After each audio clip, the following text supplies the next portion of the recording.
Our history is no more than a series of incredible events. Each one of us can influence its course.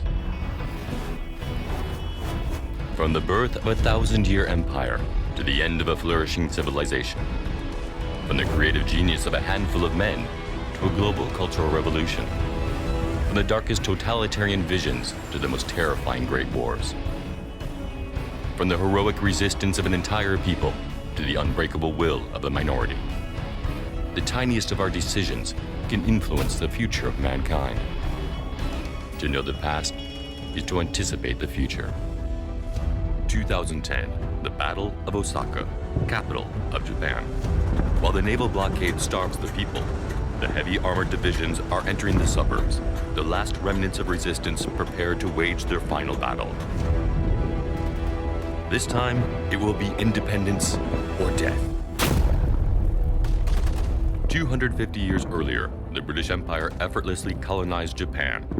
The British were able to take advantage of the long civil war that was dividing the country. Oppressed for so long, deprived of their culture and their freedom, the Japanese have today passed the point of no return.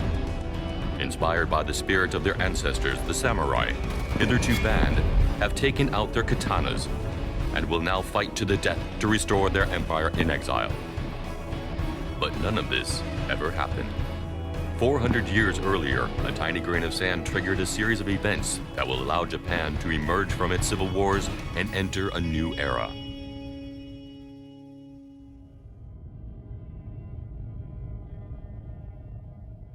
(1597). A Japanese general, barely 15 years old, is humiliated by military defeat. His name is Hideaki. October 21st, 1600. In the heat of battle, General Ieyasu orders his archers to shoot upon an indecisive ally. 3 years later, Ieyasu becomes Shogun, the uncontested leader of the entire Japanese people. These three intimately connected events will lead to a united Japan and 250 years of civil peace. Let's see how.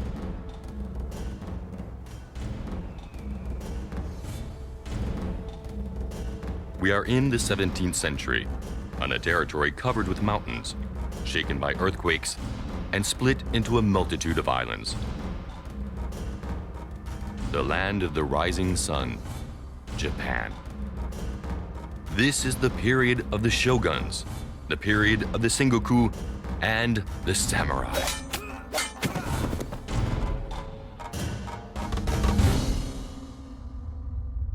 During this period, Japan is a major civilization. More than 10 million people live on the three main islands, Honshu, Kyushu, and Shikoku.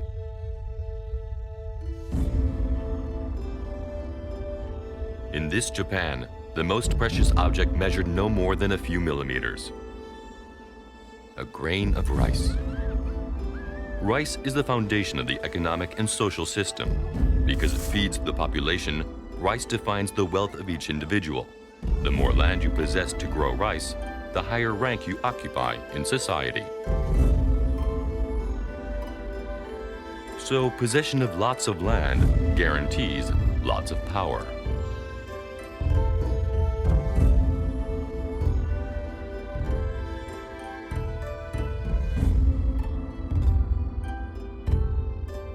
Such is the case of those known as the daimyo. These are local lords with their castles and their own armies. The majority of the country's land belongs to them, so they are very powerful. In this form of political organization, the role of the emperor is purely symbolic, that of spiritual guide to the nation. The real power lies in the hands of the shogun, a sort of supreme general to whom everybody owes obedience.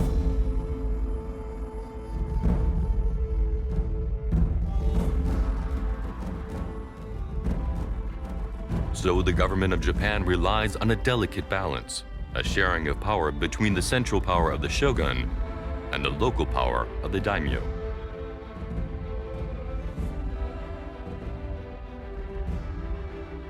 To achieve this, both parties need the final piece on the chessboard of Japanese society, a military class of professional warriors, the fearsome samurai.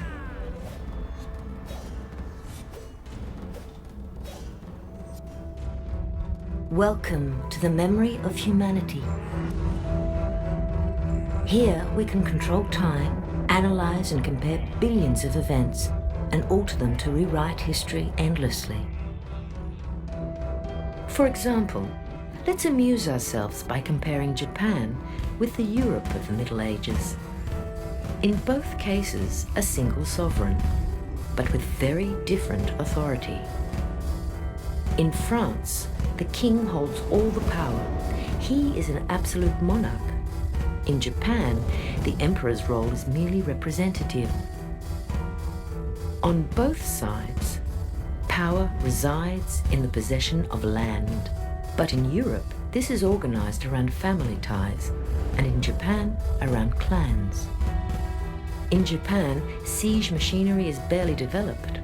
As a result, the castles are often made of wood, unlike the stone-built castles of Europe. Knights and samurai have a number of points in common. They wear armor, ride horses, and live only for battle.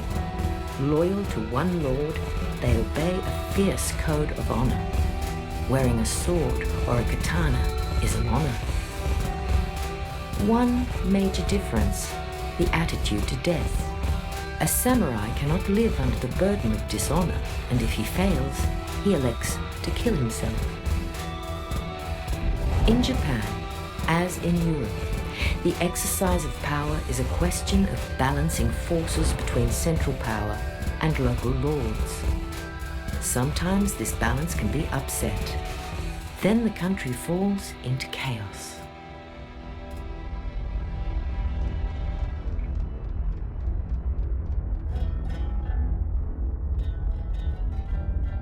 Into civil war, when clans ripped themselves apart over power and the castles burned. For a century, Japan has had no master and known only war. This is the terrible Sengoku period.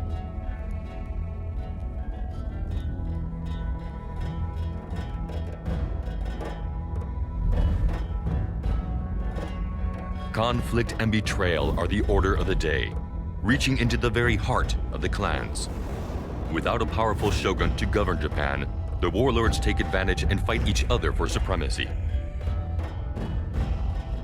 Finally, one of the warlords manages to bring a halt to the madness. He brings people to their senses and becomes head of the government. But peace is tedious for the armies. After a century of internal struggle, they know only war. To prevent them fighting inside the country, warriors are sent to busy themselves abroad. And so Japan decides to invade an old enemy, Korea. This is the moment when three major players in our story take the stage. The invasion of Korea proves a resounding defeat. Commanders are disgraced, and in particular, the young Hideaki.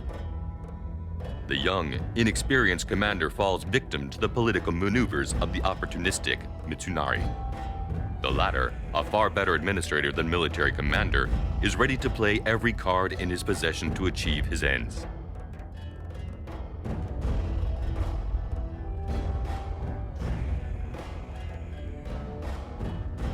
Humiliated by the defeat in Korea, Hideaki can find only one man to defend him against all the others. Master strategist, Ieyasu, considered the greatest of the samurai commanders and an extremely lucky general.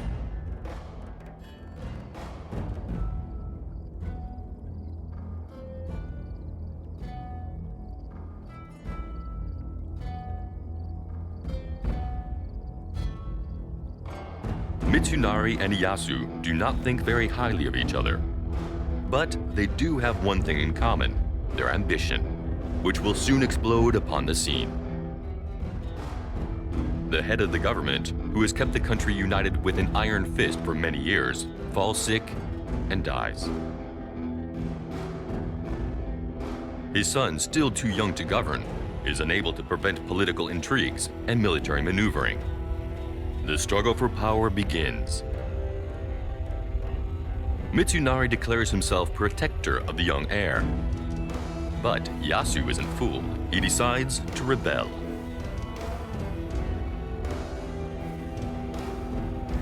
For all the lords of Japan, the hour has come to choose.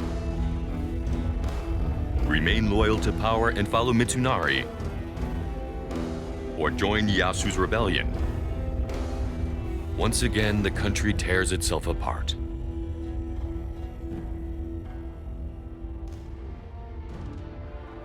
To choose sides.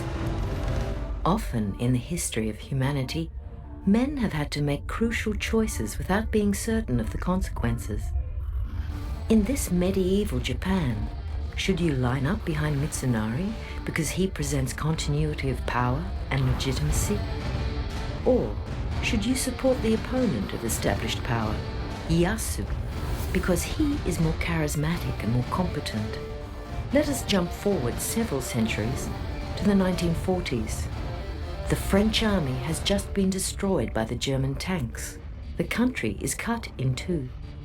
To deal with this debacle, power is handed over to Marshal Pétain, the hero of the First World War. However, his authority is not recognized by all, in particular by General de Gaulle, who refuses to capitulate to the Germans. The French army has to make a choice: legitimacy with Pétain or rebellion with de Gaulle. The majority of the military chooses to stand behind the old marshal out of loyalty and patriotism. If the army had chosen de Gaulle, France could have continued the fight thanks to its colonial forces. De Gaulle will be considered a rebel. Let's continue our story.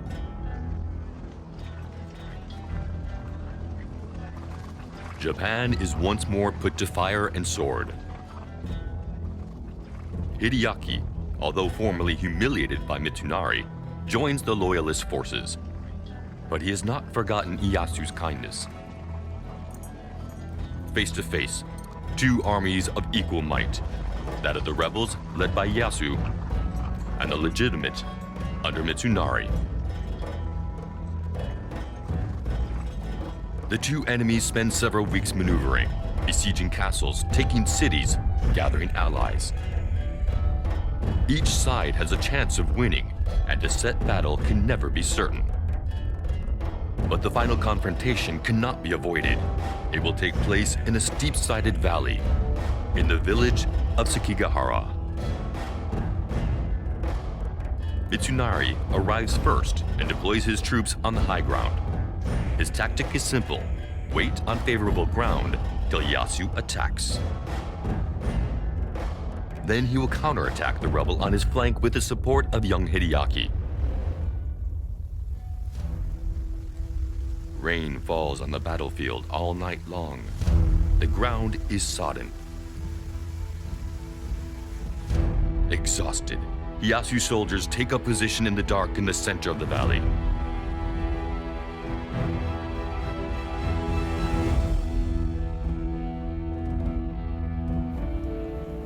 For Ieyasu, the night is long. A few days earlier, he had received a secret message from young Hideaki. In the letter, the young general announces that in the heart of the battle, he will change sides and fight alongside him. This alliance could present him with a victory, but is it a trick? Can he trust Hideaki? Is this a trap set by Mitsunari? There is only one way to find out.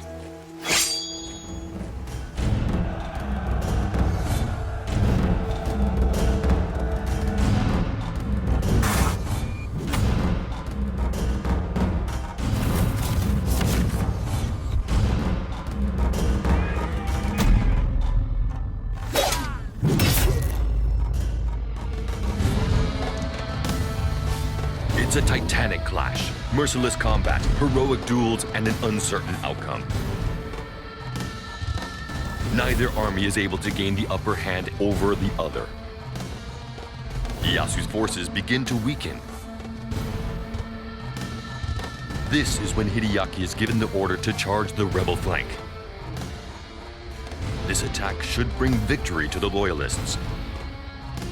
But Hideaki does not move 1 inch. Neither do his 15,000 men.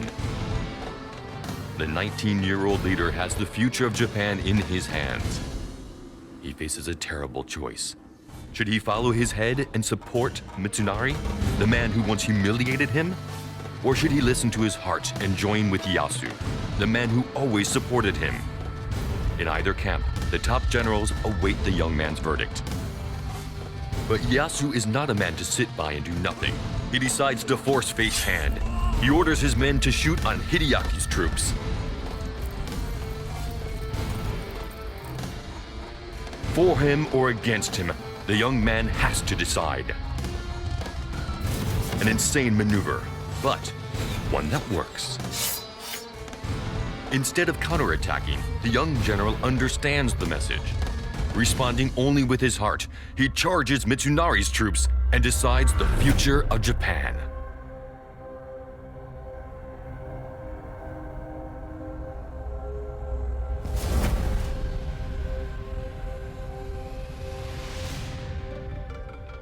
We have just reached a turning point. A turning point is a key event, a crossroads in our history where the world swings one way or the other. Ieyasu narrowly wins the battle thanks to the last-minute betrayal by young Hideaki. To force him to choose, he orders his troops to fire at him. But he could have produced the opposite effect and lost the battle. What might have happened if Mitsunari had emerged victorious? Mitsunari was not much liked. Neither were his men, nor his allies. The peace would not have held, and Japan would have been plunged back into civil war. Constant warfare would have weakened the country. Famines would have led to a drop in population. Nobody would have been able to resist the European colonizers, and Japan would have suffered the same fate as Singapore, Burma, or Hong Kong, become a British colony. And so the Japanese would not have attacked America at Pearl Harbor in 1941. The United States may well have stayed on the sidelines during the Second World War. They would not have become the superpower that changed the direction of that war. The Pacific would have become British. But let's get back to the Battle of Sekigahara.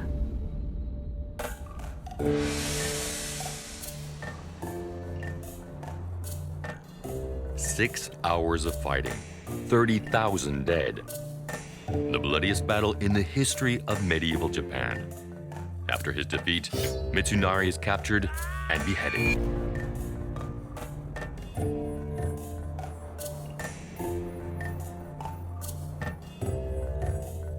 And Ieyasu becomes the new uncontested master of Japan.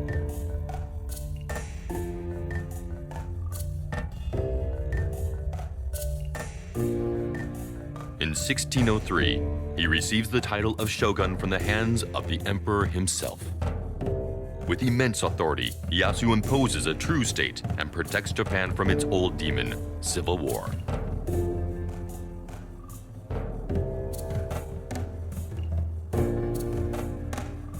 To curb the powers of local lords, he orders the destruction of many castles.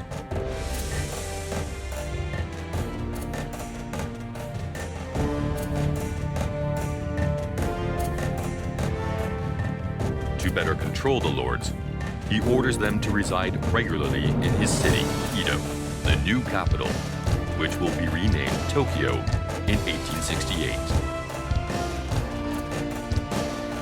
In parallel, the borders are reinforced. Mines and foreign trade comes under his direct control. Emphasis is placed on urban and agricultural development. After legitimizing his taking of power, Ieyasu will offer Japan 250 years of peace and development. A new era opens up for Japan, the Edo Period. The winners write history.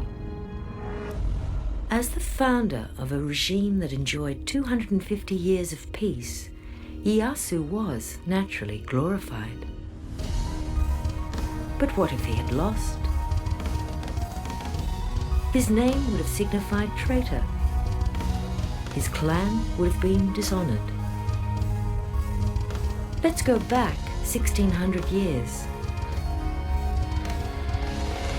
Caesar, still just a general, makes a similar choice. He embraces illegality by marching on Rome with his legions to seize power.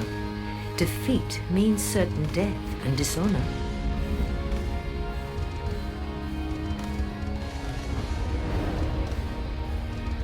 But the gamble pays off. Caesar becomes the new ruler of Rome. Acclaimed by the people, he is the incarnation of a leader, to the point where his name enters the language. Caesar, synonymous with emperor, will later be turned into Kaiser and Tsar. A different path for Augustus, Caesar's successor. Augustus is discreet and pragmatic. A skillful politician, he manipulates public opinion. His plots eliminate rivals more surely than military campaigns, which he leaves to his generals.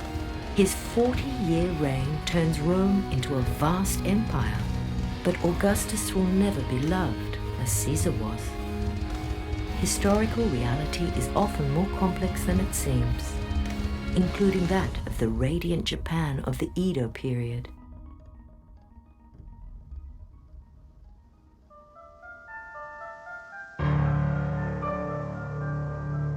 Even though the Edo period was one of long peace, it still had its dark shadows.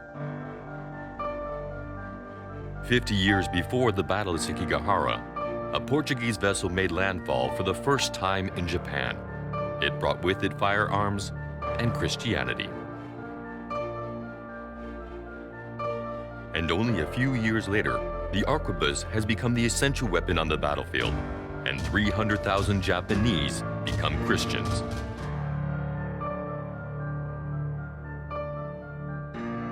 A Spanish captain run aground on Japan around 1597 is said to have boasted that missionaries were a useful first step to conquest. After first showing a welcoming face to Christianity, Ieyasu finally banned it and persecuted any who tried to resist. All Europeans are then forbidden residence. The Japanese themselves are no longer allowed to leave the archipelago. Foreign trade is banned. Any infringement is severely punished. Japan withdraws into itself and enters a long period of isolationism. It will only emerge when forced, 2 centuries later.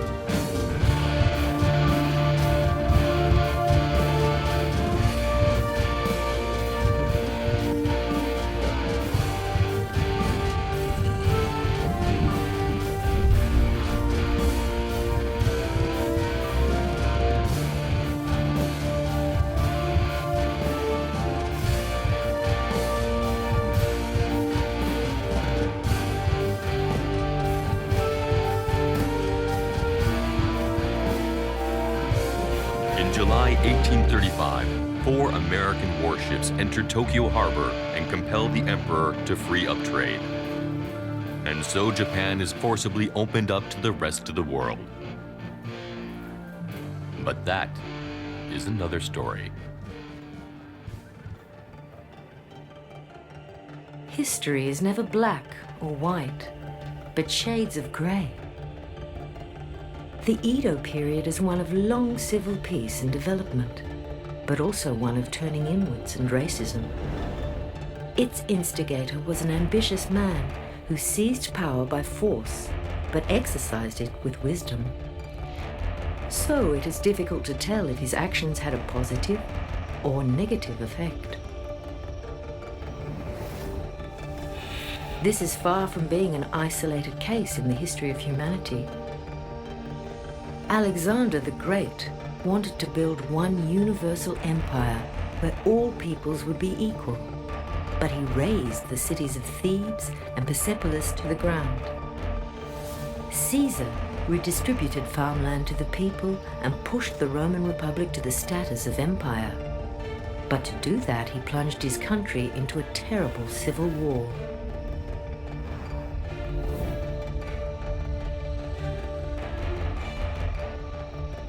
Napoleon put an end to the terror of the French Revolution, but his wars devastated Europe. Stalin was able to unite the Russian people and beat the Nazis, but at the cost of millions of lives. For the world, the United States is the symbol of freedom. But to this day, it is the only country to have used a nuclear bomb against civilians. Humanity is capable of the worst, exterminating millions of people, causing the extinction of thousands of species of animals and plants, of oppression, of lies, and of destruction. But it is also capable of the best, creating, protecting, loving. Like a child, it grows and gains in maturity, century after century. The history of humanity is weighed down with errors, but it is rich in experience. Perfection is rarely found in the acts of men, but sometimes in their intentions.